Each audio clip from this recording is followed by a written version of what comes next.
Olá, seja bem-vindo e bem-vinda ao nosso estudo gratuito sobre o livro Mentes Únicas, escrito pelo Dr. Clay e pela Luciana Brites. Eu sou Cláudia Mesitieri, psicóloga e pedagoga. Nós estamos hoje dando continuidade ao estudo do capítulo 5, com as abordagens e práticas a serem aplicadas no dia a dia da criança que tem o autismo. Especificamente com as terapias hoje fonoaudiológicas, ocupacionais e terapia de integração sensorial, conhecida como TIS. Vamos lá? Vamos começar com as terapias fonoaudiológicas. O desenvolvimento da linguagem e a consequente intervenção nos atrasos dessa linguagem são fatores fundamentais para a evolução da criança com autismo, certo?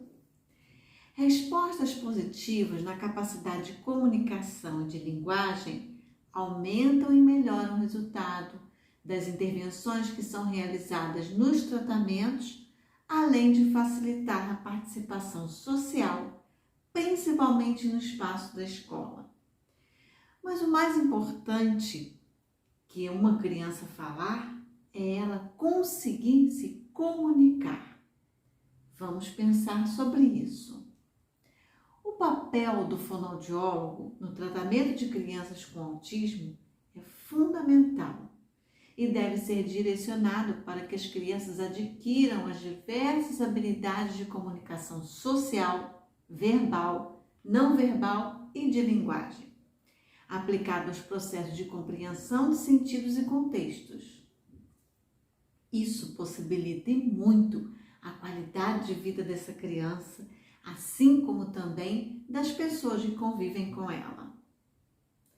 Depois das terapias fonoaudiológicas, os autores do livro nos trazem as terapias ocupacionais. Atualmente, a terapia ocupacional tem ganhado muito espaço nos processos de intervenção de crianças com autismo pelo fato de trazer em sua formação natural inúmeras propostas que vão ao encontro das necessidades delas e por demonstrar também real domínio de modelos de tratamento que vem ganhando projeção, por demonstrarem ser cientificamente eficazes, como diz Furtime, que falamos no encontro número 9 da semana passada. O terapeuta ocupacional se dedica a práticas que envolvem a coordenação motora fina e grossa, noção de espaço e tempo para cumprir etapas motoras, habilidades para as atividades de vida diária e terapia de integração sensorial. Sabemos que as alterações motoras de percepção e de processamento sensorial são muito comuns em crianças com transtorno do espectro autista e ainda podem ocasionar fobias, assim como a evitação social, os transtornos alimentares e comportamentos agressivos e explosivos. Estabilizar essas alterações pode ter sim um papel relevante no preparo da criança para ela ser inserida nos diferentes ambientes e permitir que ela possa então permanecer e dar a devida continuidade à socialização e à regulação emocional em ambientes sociais, assim como nas escolas. E falando em TIS, ou seja, a terapia de integração sensorial, em torno de 40% das crianças com autismo apresentam também distúrbios de processamento sensorial. Cerca de 40% delas apresentam distúrbios de processamento sensorial, ou seja, tem uma condição em que tanto o cérebro quanto o sistema nervoso apresentam dificuldades para processar estímulos do ambiente e os seus sentidos. Ou o distúrbio de percepção sensorial, que diz respeito à função cerebral que envolve os sentidos: tato, paladar, olfato, a audição, a visão. E aí ainda, quando o estímulo permanece como ele realmente é, mas a criança se sente, percebe de forma exagerada, num processo de desequilíbrio em que o corpo não consegue processá-lo adequadamente, temos então um distúrbio sensoperceptivo, ou seja, pode ter percepções distorcidas de um estímulo real. A presença desse distúrbio em algumas crianças com autismo provoca dificuldades de interação em ambientes que oferecem um número variado de estímulos visuais, auditivos, olfativos, restringindo o acesso dela a esses lugares específicos. Por exemplo, quando nós temos uma sala lotada de estímulo visual e ela tem essa sensibilidade, isso causa incômodo. Ou ela entra num ambiente, num refeitório da escola, onde estão se fazendo alimentos naquele momento, que ela tem essa sensibilidade olfativa, isso traz um enorme desconforto, ela pode desorganizar. Então, isso pode ser, na realidade, um gatilho para que haja tal desorganização.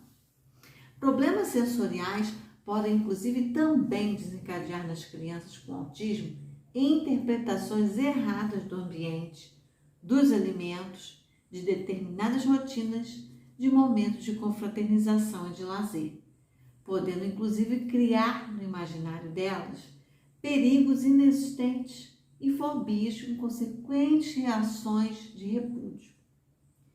Como consequência, elas então podem preferir ficar isoladas, serem acometidas por depressão ou ainda desenvolver um desprazer severo ou mesmo um fascínio em relação a determinados estímulos, acarretando então a prejuízo na interação social satisfatória.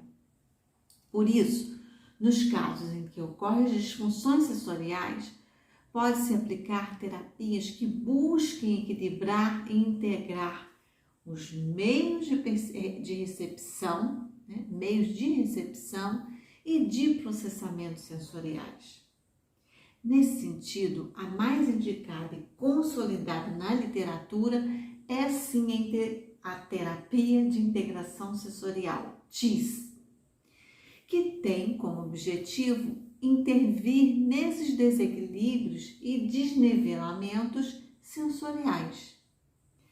Antes de aplicar a terapia de integração sensorial, deve ser feita uma avaliação criteriosa na criança, com escalas de avaliação sensoriais reconhecidas, para serem medidos os déficits ou as hipersensações e para permitir, então, um planejamento mais assertivo dos meios de intervenção a serem utilizados.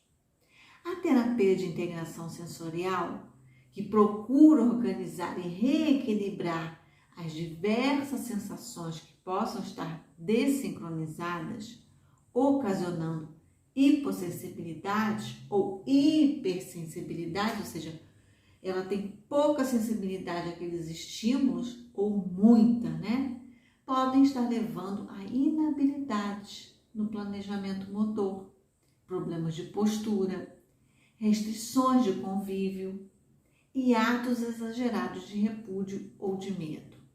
Essa abordagem ela se dá, então, com estratégias de modulação e discriminação sensorial, competências motoras, assim como desenvolvimento e organização do comportamento. Com o objetivo de quê? O objetivo é corrigir as perturbações sensoriais. O tratamento visa melhorar a agitação motora, o controle postural, essa habilidade motora da criança, a organização global, até o ato de brincar, o prazer e a ação segura nas atividades de vida diária. E permitir também a formação da identidade e da participação social. No autismo, essa terapia pode assumir um papel fundamental, pois é capaz de liberar mais a criança para interações sociais e torná-la mais receptiva para o compartilhamento e a participação em atividades que exigem uma organização e persistência executiva. O profissional que é especializado em TIS e que geralmente quem é o terapeuta ocupacional, ele deve ser capacitado e conhecer os processos de desenvolvimento sensorial nos primeiros anos e nos seus efeitos no desenvolvimento da criança, assim como ter requisitos e habilidades para avaliar e implementar o processo terapêutico. Ok? Hoje ficamos por aqui e na semana que vem daremos continuidade ao capítulo 5 sobre o método Teach, PECS, as abordagens complementares alternativas e as estereotipias, segundo os autores do livro Mentes Únicas. Deixe seu like e inscreva-se no canal. Um beijo, até lá!